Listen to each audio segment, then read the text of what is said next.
This on-screen display is all you ever see in Proximate. A compass, a description of the object in front of you, a confidence percentage, and the distance to the object being described. Using these 4 indicators, provided by an AI sonar visor, you're sent into a supposedly abandoned underwater research facility to recover the work of its former occupants, who have for some reason gone completely silent. But as you'll quickly discover, this system isn't as reliable as it seems, especially when faced with things beyond human understanding. The game opens with the visor booting up and the muted sounds of an underwater vehicle completing its dock. We have just arrived at the lab and are immediately greeted by a call from someone named Jean M., a senior consultant in the innovation department. Hey, champ! Did you dock all right? You should be able to activate the airlock and take a stroll around now. The sonar visor is designed by the industry's top minds, so I'm sure you'll find your legs with it soon. I'll circle back once you've got your bearings. Oh, and if you could just refrain from breaking anything while you're down there, that would be great. Thanks, bye. Surveying our surroundings, we can infer that we are inside a small submarine, separated from the main facility by an airlock. The space is sparse, and the only thing of note is a console that can be accessed through our sonar visor. Connecting to it reveals 2 documents that frame the situation more clearly. The first is a contract between the player character and a company called Atwood & Davis, dated May 19th, 2032, placing the events of the game in the not-so-distant future. Just over 2 weeks prior, contact was lost with Neurus Labs, an issuing entity of Atwood & Davis. Having invested substantial capital into Neurus and retaining legal rights over its intellectual property, the company now seeks to recover their research. But rather than sending their own personnel, they have chosen to outsource the task to an outsider, us. In exchange, the company has agreed to finance an unspecified medical procedure that our character requires, an unusual form of compensation, and one that suggests both desperation and urgency. More concerning, however, is an additional clause in the contract. While inside the facility, we are required to assist in the beta testing of another Atwood & Davis investment project, the Sonar Visor, a device that replaces conventional sight with mediated interpretation, rendering us entirely dependent on its readings in an environment we cannot otherwise perceive. The second document seems to be a manual for the visor. It explains that the device uses sonar combined with artificial intelligence to translate the surrounding environment into textual descriptions. It is presented as a breakthrough technology capable of operating in any weather condition, but at the same time, it advises the user to exercise their own judgment when encountering descriptions accompanied by low confidence scores. A small disclaimer, but one that will prove significant. Also on the console is a map of the facility, which should make navigation somewhat easier. There are 10 rooms in total: a lobby, a kitchen, a sleeping area, a bathroom, a recreation area, a co-working space, a room labeled Bionics, an unusually large freezer, a surgery, and a chamber housing emergency pods. The 3 rooms in the upper right-hand section are particularly notable, suggesting that the crew were researching something within the realm of biomedical engineering. After downloading the map and opening the airlock, we step away from the console, but before exiting, we glance through one of the portholes, and for a brief moment, the visor's description shifts to I, though the AI is only 51% confident. It must have been a fish or some other deep-sea creature. I mean, what else could be lurking this deep in the ocean?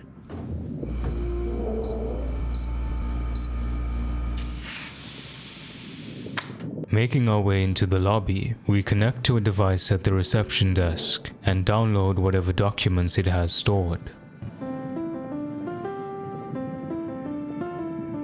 Wow, champ, look at you go. Walking around, opening doors, downloading files. Great stuff. Knew you had it in you. Head back to the console and I'll send you the next directive. You'll get access to more parts of the lab each time you upload new files. Don't want you getting turned around too much, eh? Who knows what's out there? Have a good one, champ. Bye. For reasons that are not yet clear, Jean is restricting our access to the facility. Progress is only permitted once recovered documents have been uploaded to the console. The precaution itself is concerning, though it is quickly overshadowed by what else we discover in the lobby. Here, the visor identifies a woman, though the AI is only about 42% certain. She appears to be motionless, and beside her rests an inaccessible laptop, a pool of ketchup, and minced beef. But something tells me this woman did not simply fall asleep and drop her lunch. Something violent happened here, violent enough to distort a human body beyond confident recognition.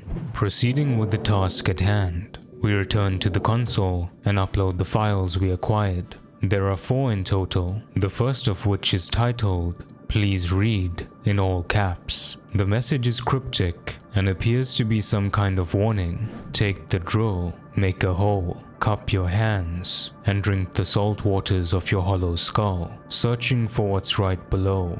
We never even had a chance. The next line is unintelligible, but the note ends with a final piece of advice. If you hear it, face away. We have no idea what any of this means, but it's difficult to ignore. Whoever wrote it seemed desperate to leave something behind. The next document outlines the hierarchical structure of the research team that worked here. There were 8 members in total. At the top was Simon, the chief scientist. Beneath him were the heads of 3 divisions: Ezra, the head surgeon; Mason, the head engineer; and Savannah, the operations officer.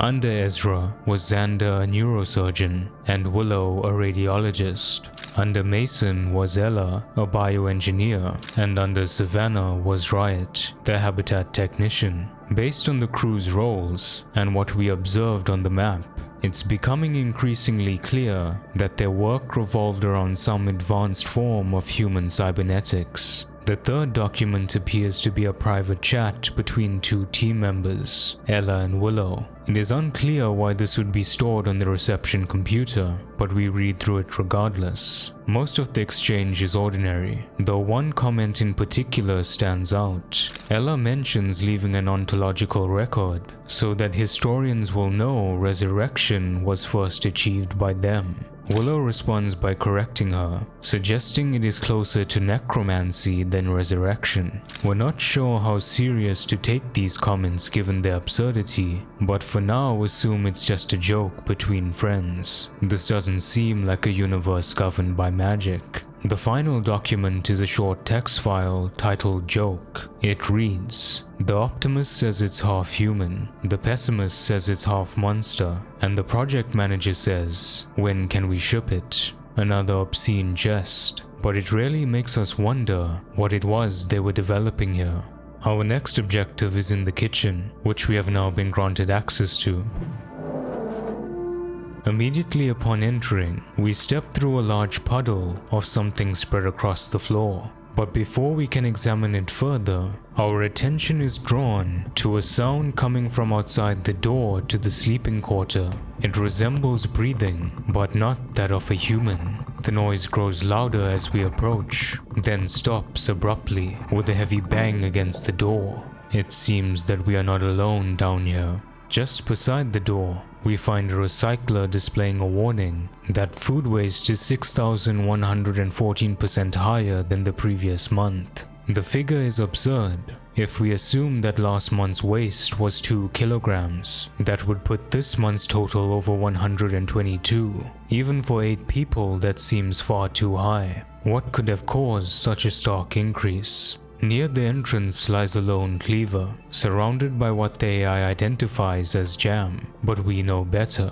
The system appears to rely on contextual probability to determine what it's describing. A red substance in the kitchen becomes jam. In the lobby, it was ketchup.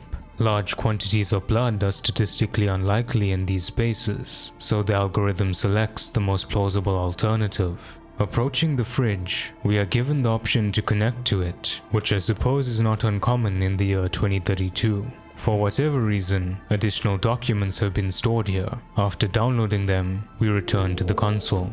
This time there are 6 files, half of which are chat logs. It's strange that so many of them have been saved. The first exchange is between Ella and Riot. The two appear close, and Riot explains that she connected the fridge to the facility's mesh network and intends to do the same with every other smart device in the base. That explains why files were routed through the refrigerator. The next document is another chat between Willow and Ella. Willow says she's had a rough day and mentions encountering a 14-year-old kid. She admits that what they are doing felt wrong, to which Ella responds, "We're bringing them back though." Perhaps the earlier comment about necromancy was not entirely a joke. Willow expresses discomfort with the idea of reviving people simply to put them to work. But Ella does not seem to share this view. Everyone has to work, she says. That is what they are doing right now. The next file appears to be Willow's browser history following that conversation. It includes entries such as, "What to do if my crush is evil," "The woman I love supports necromancing dead children," and tips for quitting your high security job 800 meters under the Antarctic Ocean. Whatever is happening in this facility is clearly affecting her, so much so that it's making her contemplate leaving. At the same time, she seems to have romantic feelings for Ella, but this is being complicated by the belief that Ella is morally compromised for supporting the research. The next document finally clarifies what this repeated reference to necromancy actually means. It's an early draft of the pitch the research team made to Atwood and Davis roughly 3.5 years ago. It reads as follows. In response to global labor shortages in recent years, companies around the world have been searching for new ways to fill their talent gaps. Neuris has identified a unique gap in the market that, with enough investment, could pave the way for a new era of global commerce. The investment world has recently been ablaze, with exciting new results emerging out of electromorphology. Neuris itself is especially proud of the publication, Proof of Concept Simulation of Primary Motor Cortex Bypass via Neurosurgical Implantation of EGP7 hardware,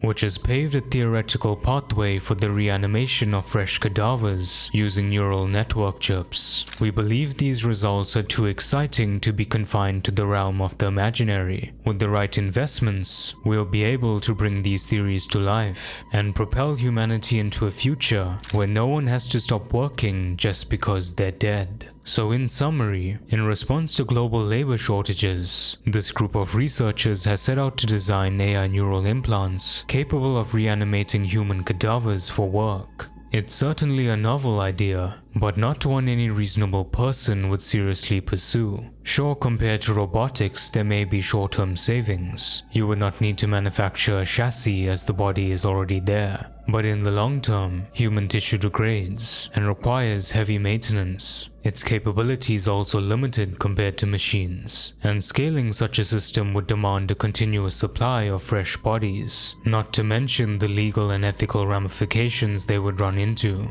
But I suppose long-term sustainability or morality is not this team's primary concern. Knowing now what it is they were researching, it makes one wonder if that was the source of what happened here.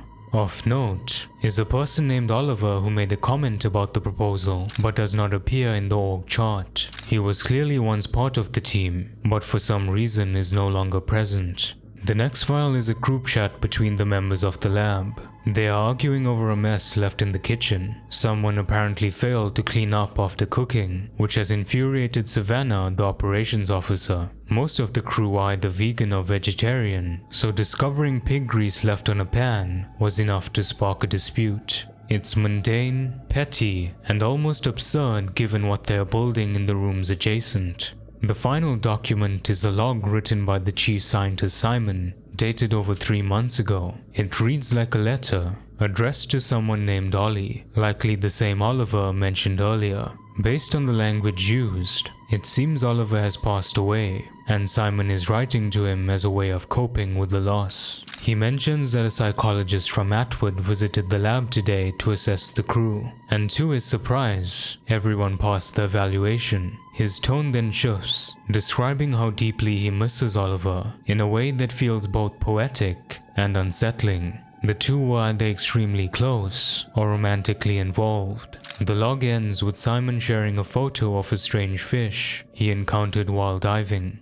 Our next objectives are in the sleeping area, the same corridor where we heard those strange breathing noises. Most of the bedrooms are inaccessible, except for two. In the first room, we find a guitar amplifier, which seems to have some files stored on it. After downloading them, we hear a door open and see an exclamation mark briefly flash on the compass. That's never happened before, and the visor's manual made no mention of such a thing. Moving cautiously towards the second bedroom, the exclamation mark appears again, this time accompanied by loud beeping. Facing the source of the alarm, the AI fails to describe what is in front of us. The object field is just left completely blank. Whatever it is, it does not appear to move, and as we slowly approach, the warning symbol simply disappears. For a moment we consider if this was a reanimated cadaver which lost control. But if that were the case, the AI should still be able to identify it. It's just a human body after all. Instead, there was nothing. Perhaps it was a malfunction,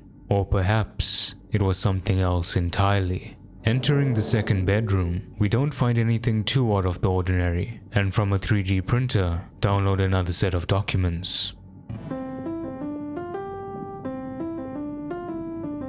Hey champ, looks like your visor's onboard memory is almost full. Let me just clear some stuff for you. Nothing too important, just your cache, some old software versions, that photo of your cat, your map. Oh, don't worry, you'll still have the one in your submarine console. Should have no problem getting around. How about you open your map and I'll give you a few seconds to memorize your way back home, yeah? 10, 9, 8, 7, 6, 5, 4, 3, 2. Oops! There it goes. See ya! And just like that, our primary source of navigation is gone. Somehow, a handful of documents in a single PNG file have exceeded our visor's storage capacity. Whether this is an actual technical limitation or something deliberate is unclear. Either way, we now have to rely on memory to navigate the facility. Moving through the lab was already disorientating enough with this ridiculous visor. Now it's become even harder. Fortunately, we don't encounter any additional obstacles on the way back and manage to reach the console safely. 7 more files, still no actual research documents. The chat logs, however, continue to fill in the gaps. In the general chat, Simon shares an article titled "Indonesian Air Force Begins Bombing of Social Controlled Factories," suggesting that some form of civil unrest or war is underway. The team shows little compassion for the lives lost. Mason remarks that workers refusing to work is one of the main reasons they even have funding right now. So from that perspective, the army taking action is not good for them. Willow is the only one to express the slightest bit of empathy. Ella, on the other hand, implies that it is their own fault for starting a revolution, dismissing both the conditions that may have led to it and the countless lives now caught in the violence, despite having nothing to do with it. This kind of callousness and ignorance is exactly what you would expect from a group willing to turn human corpses into labor. In a chat with Riot, Ella admits that she wants to confess her love for Willow, but seems anxious about how she might respond. Meanwhile, Willow turns to Ezra, the head surgeon, for relationship advice, noting that he reminds her of her father due to his emotional unavailability. She begins by listing all the things she likes about Ella, but ultimately concludes that she does not believe her to be a good person, leaving her conflicted about how to proceed with their relationship. Ezra offers little guidance, and the tension carries over into their next exchange, where Willow begins to distance herself without fully explaining why. Simon writes another letter to Oliver, this time expressing frustration over their lack of progress. A recent bug caused one of the cadavers to begin screaming, an event that understandably unsettled the team. Atwood has also been applying pressure, growing impatient after investing billions into the project. Simon then goes on to tell us more about his dives, and how he has been venturing deeper despite suffering from thalassophobia. On his latest excursion, he says he encountered a strange glowing light in one of the trenches. He was too afraid to approach it, but the discovery seems to have piqued his curiosity, so perhaps he will return in the future. The last document of note is a radiological report written by Willow. She performed a functional ultrasound on the cadaver that began screaming. The scan confirmed that the episode was caused by a malfunction in the neural implant, not by anything supernatural. The most revealing part of the report, however, is in the final section titled Private Notes. Here, Willow documents details about the person the body once belonged to, who they were, and what they did before they died. This does not appear to be an isolated case either, as earlier, Ella implied that Willow makes a habit of researching the lives behind the bodies they work on. She appears to be the only one on the team who is wrestling with the moral implications of their research, and this in turn is taking a mental toll on her. Our next objective appears to be in the bathroom. It is unclear why any documents would be stored there, but we make our way regardless. Despite having cleared the visor's storage, we are still unable to re-download the map, so we will now have to memorize our route before stepping away from the console.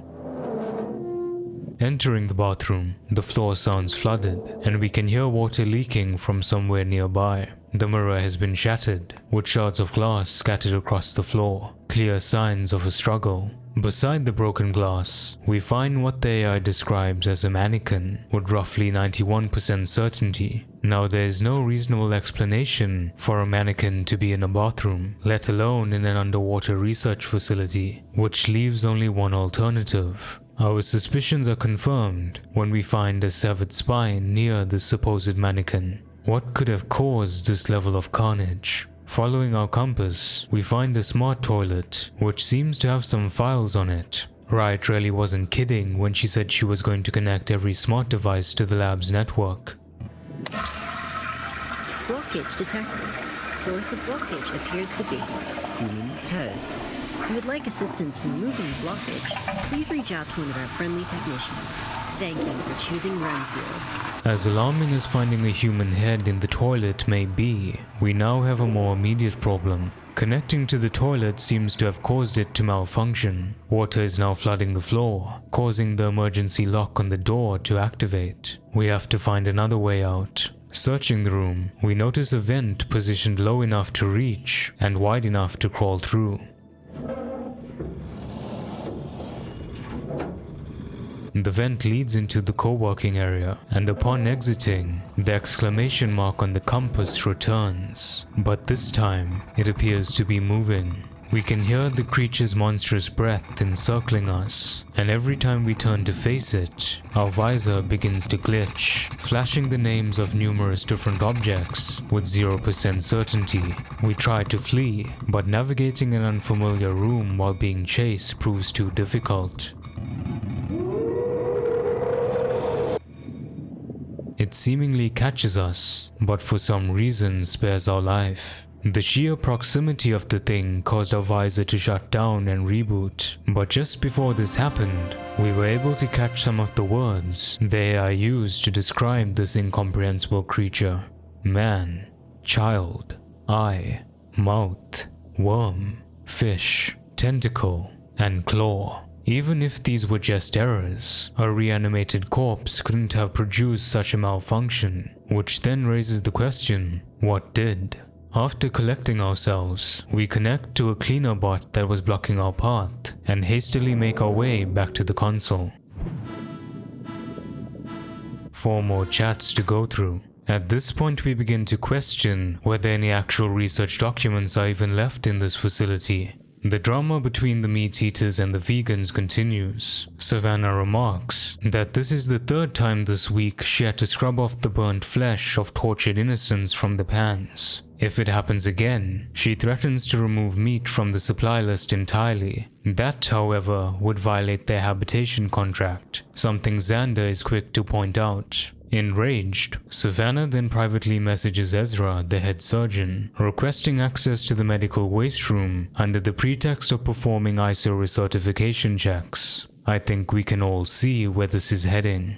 In the next exchange, Ella finally gathers the courage to officially ask Willow to be her girlfriend. Unfortunately for her, Willow declines, explaining that their values do not align. This of course upsets Ella. She feels confused, unable to understand what she did wrong. Willow, perhaps to avoid hurting her further, avoids answering directly and ends the conversation by essentially implying that Ella does not have the capacity to make her happy. Following the rejection, Ella turns to Riot for consolation. She expresses how hurt she is and how inadequate she feels, all the while not knowing what she did wrong. And that unawareness is precisely the problem. Her inability to acknowledge the unethical nature of their research and the effect it is having on Willow is exactly what drove them apart. The final document is a short poetic text reflecting on how a place becomes a part of you over time. At first, knowing a place means familiarity and ease of movement, but eventually, with enough time and exposure, it can reshape your memory and identity. It replaces your past and becomes the framework through which you exist. Perhaps this note was left by someone from the crew who experienced exactly that. Someone who spent too long beneath the surface until the lab itself became their reality. Next, we make our way to the recreation room to retrieve the documents from 2 more data sources. Upon entering, we are met with another gruesome scene. The floor is damp, with what we presume to be blood, and beside the couch lies a lone torso with several of its ribs torn out. Not far from it is what the AI describes as lasagna and soup, though it is only 67% and 90% certain respectively. Given their proximity to the torso and the strands of hair scattered around them, this is likely the mutilated remains of another crew member, almost certainly the work of the creature we encountered earlier. After downloading additional files from the game console and the jukebox, we make our way back to the console. This time, however, when we enter the airlock, something strange happens. Airlock malfunction. Airlock malfunction. Airlock malfunction. Airlock malfunction. Airlock malfunction. Airlock malfunction. Wow. Not sure how you managed that one, champ. The airlock was supposed to be foolproof. Emphasis on the fool part. I mean, you've read some of those chat logs, yeah? We're halfway through and still not a single actual research file. Christ knows what those morons were doing. Well, I'll get that airlock open for you. Can't promise it'll close again, but that's a problem for later. Take care. Jean manages to open the airlock, but it is no longer operational. Our only controlled entry point, the one space that felt somewhat secure, is now compromised. Regardless, we upload the files and begin reviewing them, fully aware that we could be attacked at any moment. Willow's distress appears to be escalating, evident by the satirical message she sent in the group chat. Since all this team seems to care about is money, she shares a laptop sticker she designed in case they ever decide they want to sell merchandise. Simon doesn't take kindly to this and messages her privately. One of the other crew members, Mason, makes an interesting remark about how the design is inaccurate, as they have not yet figured out how to make any of the corpses walk. If that's true, and assuming there's not been a breakthrough in the last couple months, then the creature we encountered cannot possibly be one of their test subjects. In Simon's private message to Willow, he sends her a very carefully worded corporate-style response, acknowledging some of the concerns she previously raised and encouraging her to open up so that they can work through the situation together. Willow, however, declines, attributing her distress to premenstrual syndrome. Simon doesn't press any further, partly because he does not understand what PMS stands for, and partly because he does not know how to respond. The next document reveals Simon's comical search history following the exchange. It includes queries such as, how to support women, and am I a good manager, offering a glimpse into his own insecurities and inadequacies as the team's leader. Ella continues to vent her frustrations to Riot, still questioning what it is that makes her so morally reprehensible. She brings up her borderline personality disorder, her trans identity, her appearance, everything except the actual root of the problem. She then goes on to write an extensive list of affirmations to help herself move on from the situation, trying to convince herself that she deserves better and that she should not have to lower her standards because of past abusive relationships. The last file is another letter from Simon to Oliver. It seems he returned to investigate the light he previously mentioned, and what he found is worrying to say the least. It was not a light as he initially thought. It was a hole, located roughly a 30-minute pod journey away from the lab. Simon lists several dates and measurements he took of the formation, and notes an exponential relationship over time. If it continues to grow at this rate, he estimates that it would consume the entire lab in just over 14 months, and the entire world in 72 years. As alarming as this discovery is, Simon doesn't appear to be particularly worried, simply dismissing it as an intriguing distraction from the usual lab work, one that he will continue to investigate. With that unsettling bit of information lingering in the back of our minds, we proceed to the Bionics room to retrieve the next set of files. Upon entering, we are once again met with the sound of breathing, this time more human, though heavy and labored. Following the source of the breathing, we find what the AI identifies as a man, with 90% certainty. He appears to be hooked up to a vitals monitor and surrounded by all sorts of advanced machinery. Given that we have the option to connect to him, it is almost certain that this is one of Neurus's test subjects, with the brain implant storing some of their files. Following Savannah's trip to the medical waste room, the two meat-eaters remark that the porkman's has tasted different lately, better even. They ask whether there's been any change in the supplies, but Savannah simply replies no. Ezra, however, seems to understand exactly what she has done, but for now he chooses to keep it to himself. Despite her dissatisfaction with how things stand between her and Willow, Ella continues to message her, perhaps hoping there's still something to salvage. Willow, however, remains distant, continuing to push her away. Mason, the head engineer, remarks how he can hear Ella crying in her room, though he and Xander appear unaware of the situation between her and Willow. In a document titled Willow's Research Notes, we discover that she has been literally counting down the days until her contract ends. She clearly has no desire to be here anymore, though her contract could be restricting or discouraging her from leaving early. The document mostly reads like a diary, recording her daily routines outside the lab.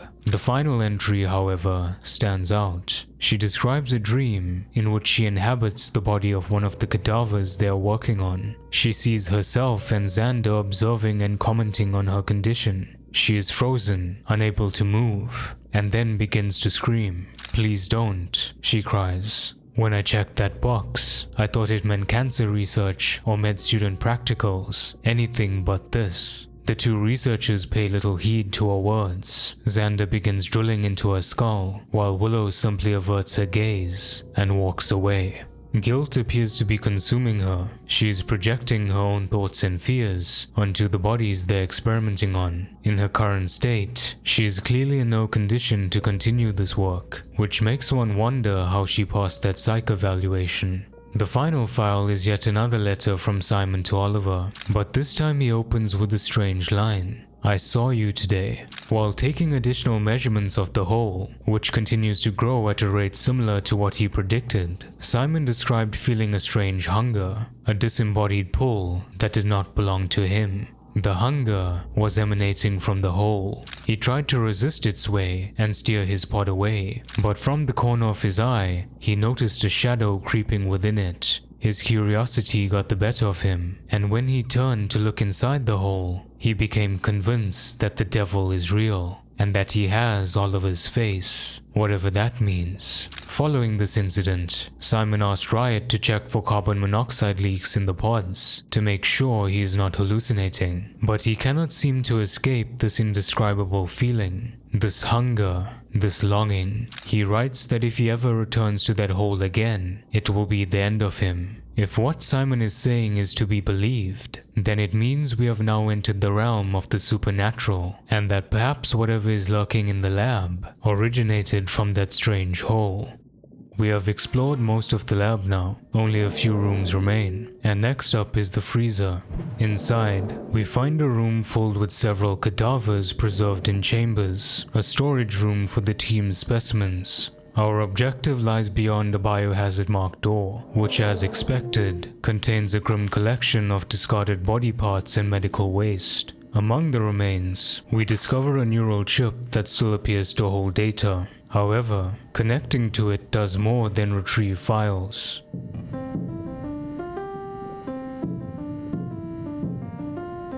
Hey, champ. Looks like you've installed a bad update. Yeah, it's alright, can't fault you for it too much. We did say tech literacy was optional for the role. Honestly, it's on us. Head back to the console and I'll reset your visor for you. I'm sure you know your way around by now. You've certainly dawdled down there enough. In addition to the AI now identifying everything as a dog, there also appears to be heavy banging coming from the other side of the door. It's definitely that creature again. But that door is our only exit. We don't have a choice. We'll just have to make a break for it. Strangely, nothing happens. For reasons unknown, this creature continues to spare us. In any case, navigating the lab now becomes even more difficult. With our visor rendered nearly useless, we are forced to rely almost entirely on sound and memory as we fumble our way through the lab. After a long and frustrating journey, we finally arrive back at the console.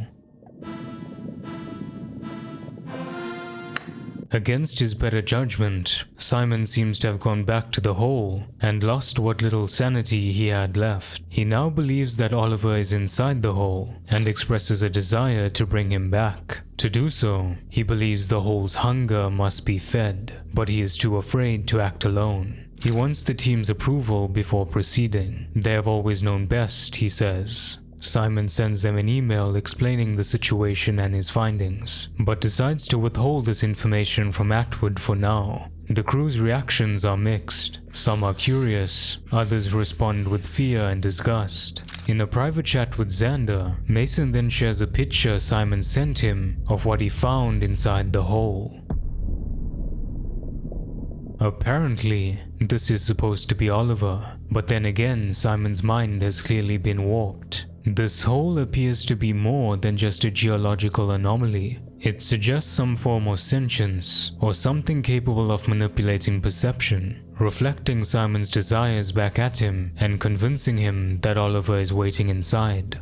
In the midst of this absurdity, Willow messages Ezra and asks him directly whether he thinks they are bad people, to which he responds by saying that they are all just meat, that tomorrow is coming and no one can stop it. He has clearly adopted a crude materialistic worldview that reduces human beings to biological matter and strips their actions of moral weight. Furthermore, by framing this type of research as inevitable, as something that will happen regardless of who participates, he absolves himself of responsibility. Willow pushes back against this reductionist deterministic attitude, and Ezra retorts in kind. He tells her that if either of them had a conscience, they would not be here in the first place. Everyone on this team, he says, chose to lobotomize the future for an extra 7 digits in their bank accounts. He then adds coldly that she should not pretend to be a different person now that the blood on her hands is beginning to smell. Willow does not reply. Ezra is partly correct. It was her decision to accept this job. But unlike him, Willow is not morally bankrupt. She does have a conscience. The chats and personal logs make that clear. She deeply regrets involving herself in this research, and the guilt is now consuming her. In the next exchange, Ella tells Willow that she no longer wishes to remain intimate if their relationship continues in its current state. For the first time, Willow tries to articulate what she is going through. She explains that working here, combined with everything else going on, has drained her completely. She barely has enough time or energy to take care of herself, let alone love someone else. Most days she feels so awful that she can't even brush her teeth. This is clearly not someone ready for a serious relationship, but Ella once again seems to misunderstand her entirely. She interprets Willow's exhaustion as a reference to the state of the world and the need for a communist victory rather than the moral weight of their own work. All Ella wants is for Willow to love her, and is seemingly incapable of understanding why this is difficult for her. Eventually, Willow loses patience and berates her for being so consumed by their relationship while everything else is collapsing around them. Ella then responds cruelly, saying that Willow is worse than any of her abusive exes, and that she should just leave if she hates it here so much. So ends their turbulent relationship. In other news, we finally reached the climax of our meat eaters vs vegans saga. In the general chat, Xander frantically types out that the pork is people. There are people in the pork. Mason explains that they ran a sample on the meat that tasted different, and it came back as a match for one of their specimens. Given that the medical waste room was under his supervision, Ezra now exposes Savannah for what she has done. Unfortunately, she has locked herself in her room, making confrontation impossible for the time being. We now make our way to the surgery, the second to last room left to explore. Upon entering, the visor immediately identifies blood. That alone is not unusual for a surgery, but for some reason the AI is only 9% certain. Following the trail, we are led to a man, or rather, what remains of him. Beside his body lies a bone saw and a severed leg. More notable, however, is what the AI describes as ink and a claw. If you recall our earlier encounter with the creature in the recreation room, one of the descriptors that briefly appeared was claw. It seems likely that whoever died here attempted to fight the monster and was surprisingly able to wound it. The ink, as the AI calls it, is most likely the creature's blood. At the very least, we now know it can be injured. Trying to connect to the bioprinter in the surgery, we get an error code that says the resource is currently in use by another operator, but that shouldn't be possible. Moving further into the room, the visor identifies a woman with 55% certainty. She is of course dead, like everyone else here, but there is something different about her. She is wearing a sonar visor, which means we were not the first ones Atwood sent down here. After recovering her files, we returned to the console to review what she found. Her contract was signed on the 11th of May, just over a week before ours. It is nearly identical to the one we received, except for the final section. Our compensation was funding for a medical procedure. Hers, on the other hand, was the expiation of her imprisonment charges. Atwood appears to wield far more influence than we initially assumed. And as we suspected, they are targeting individuals who are desperate to run their shady errands. The final line of the contract appears to have been recently added by her, a final message directed at her employers. It reads, "If this is the future I'm fighting to see, then you can keep it." Considering that statement, and the scalpel found beside her otherwise intact body, it seems likely that she took her own life after discovering what was being researched here and what she had been sent to retrieve. It also explains why Jean insisted that we upload each set of files before progressing further into the lab. The last person they sent down here died before uploading anything. Turning our attention back to the team, Simon has now made his plan clear. He intends to launch one of their specimens into the hole to satisfy its hunger. But before proceeding, he calls for a vote. In a private chat with Riot, Ella acknowledges this is probably a bad idea, but wants to vote yes because she knows it will upset Willow. Riot attempts to dissuade her from this foolish line of thinking, urging her to make decisions based on what is best for herself, rather than out of spite. She tries to remind Ella of how different she used to be before she began seeing Willow, how much happier she seemed. Despite how it made her feel initially, it seems this relationship was perhaps not as healthy as Ella perceived it to be, and actually caused her to regress as a person. Proceeding with the vote, Simon in his broken state of course votes yes. Savannah, saying this would be an ISO violation, votes no. Xander and Mason both vote yes, driven by a mix of curiosity and spite. Willow, as expected, votes no, and to her shock, so does Ezra, though he insists his reasoning is based purely on specimen preservation rather than any moral objection. Riot, without explanation, and to the dismay of Xander, votes no. The tally now stands 3 votes for yes and 4 for no. Only 1 vote remains, Ella's. However, Simon has already specified that in the event of a tie, they will proceed with the plan. Riot notices Willow typing and urges her to stop, knowing it will provoke Ella. But Willow ignores the warning and writes, "If you pick no, then you would have finally done something worth loving you for." And this of course prompts Ella to vote yes. Foolish behavior on both their parts. Without a moment's hesitation, Simon announces that he will ready the pod for launch, which also happens to be the last one they have charged until tomorrow's shipment. But something tells me that shipment never arrived. Sometime after the offering was made, Savannah reports in the general chat that there is a knocking sound coming from the airlock, to which Simon eagerly says, "Let him in." The final file is a private key granting access to Riot's laptop, the last remaining source of documents detailing what happened next and the fate of each crew member. Riot's laptop is the one that's been in reception this whole time, next to the mutilated body of that woman, meaning that this is almost certainly what remains of Riot. The first document is a text file written by Riot and addressed directly to Atwood. It explains why we have not encountered a single research document this entire time. She deleted them all and left the chat logs in their place. She knew Atwood would eventually come searching for the data following this incident and decided to have one last laugh at their expense, though I doubt Jean will find this very funny. In the aftermath of their decision to feed the hole, Savannah attempts to contact Atwood for help. Instead, she is met with an automated AI chatbot that informs her it can only assist the executive contact person, Simon.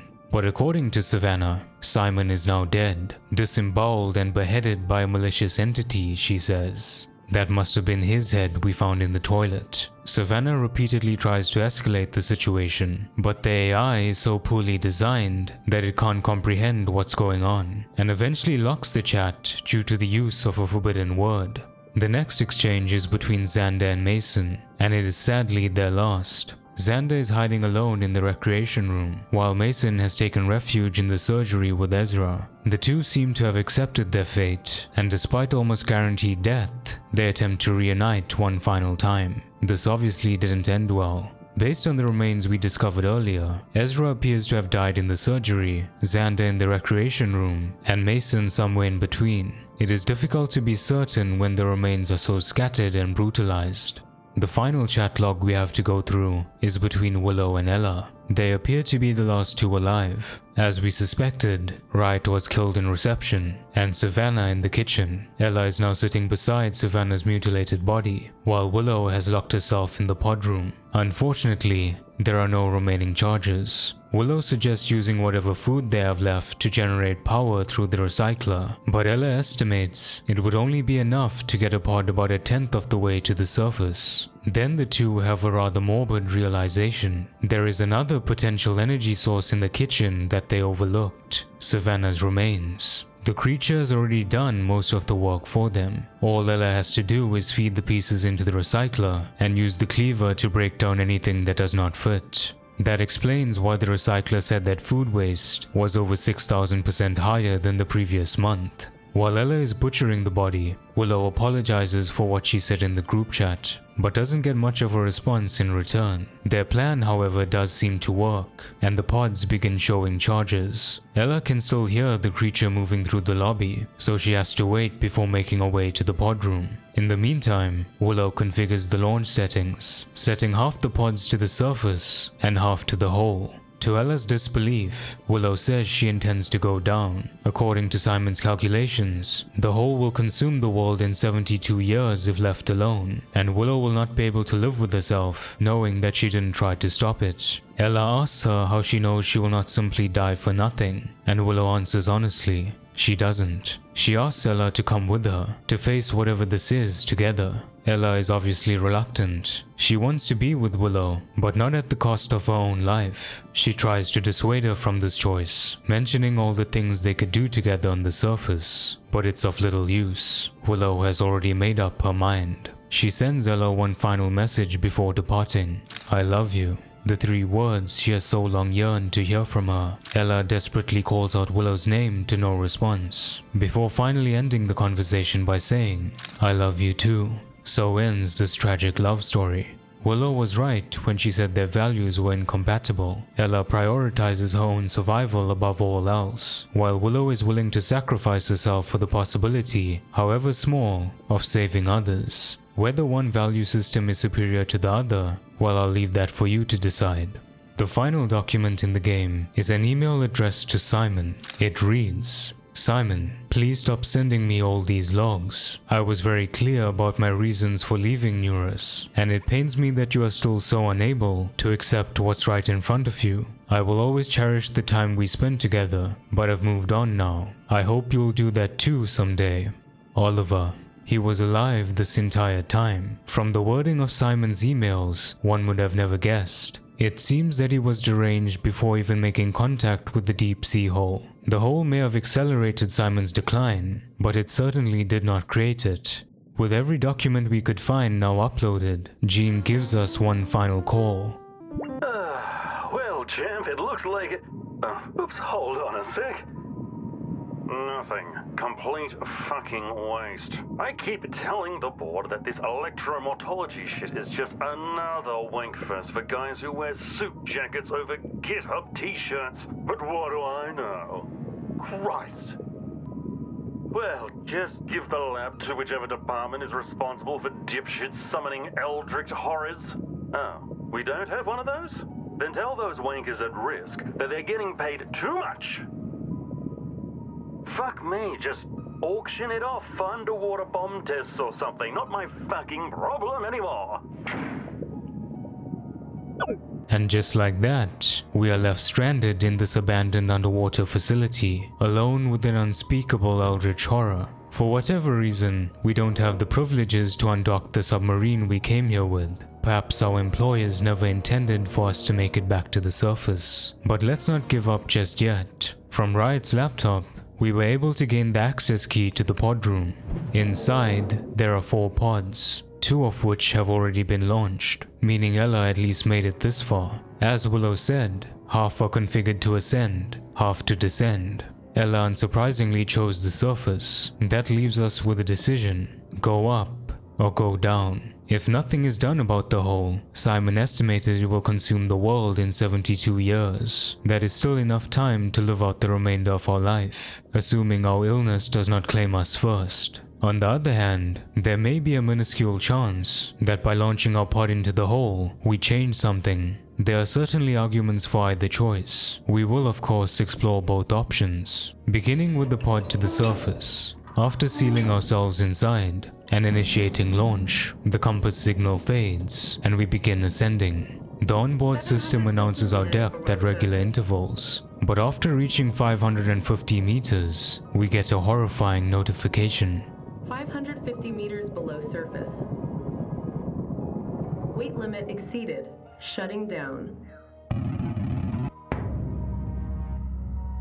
It seems that escape was never an option. This creature just hunts you down before you ever reach the surface. It makes us wonder if Ella met the same fate, or if she was lucky enough to slip past it somehow. If death is inevitable either way, then the only option left for us is to head down into the depths of the ocean and see this hole for ourselves. The descent is slow and nerve-wracking, and at around 950 meters, our visor begins malfunctioning due to an unshieldable signal interference. We get a warning to return immediately, but it is too late. The system grows more and more unstable, and after 1000 meters, the visor shuts down completely, prompting us to take it off. We then see with our own eyes, for the first and last time in the game. It's overwhelming at first, but our eyes eventually fixate on the bright red glowing hole that we are steadily approaching.